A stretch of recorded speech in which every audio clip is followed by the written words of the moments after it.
Main concept ह्या ठिकाणी इथं क्लिक करते आणि पॉवर BI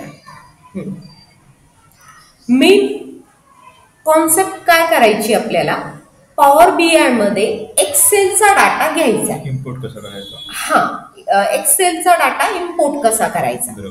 तर मग मी पॉवर BI ओपन बटनला क्लिक केलं. आता या ठिकाणी क्लोज बटन क्लिक केलं. ह्यामध्ये एक्सेल वर्कबुकला मी क्लिक करते. क्लिक केल्यानंतर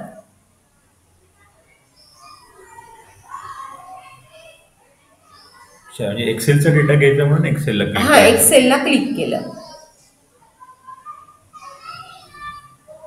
ह्यात डाटा कुठे होता आपला, तर आपण डी ड्राईव्ह मध्ये जाऊया. डी ड्राईव्ह मध्ये क्लिक केलं P, तर पॉवर BI हे जे फोल्डर आहे ह्याला मी डबल क्लिक केलं आणि S इन्फो हे जे वर्कबुक आहे त्याला मी क्लिक केलं.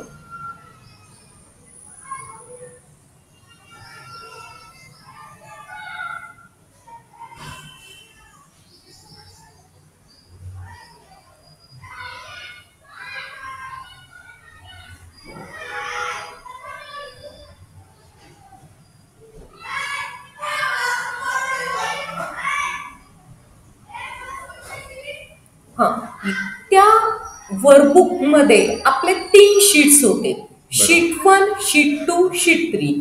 मला कल्पना आहे त्यात आपला डाटा शीट 1 मध्ये असेल, तर मग मी शीट 1 ला क्लिक केलं आणि लोड आणि ट्रान्सफॉर्म डाटा, तर मी डायरेक्ट लोड बटनला क्लिक करते.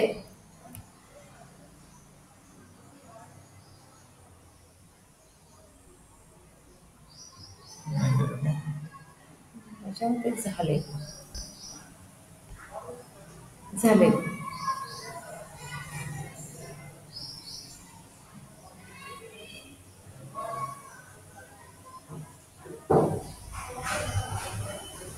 या ठिकाणी हे बघा, या ठिकाणी sheet 1 creating connection in model.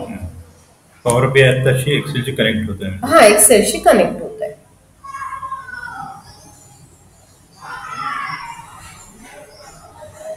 Connection झाल्यानंतर तो रीड करेल डेटा मला वाटतं आणि मग ह्याच्यामध्ये दाखवेल. दाखवेल.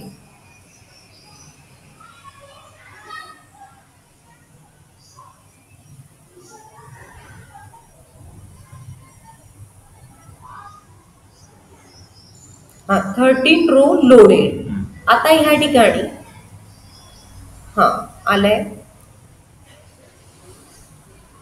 शीट 1 ला मी क्लिक केलं. आता त्यातले वेगवेगळे कॉलम त्यांनी मला दाखवले.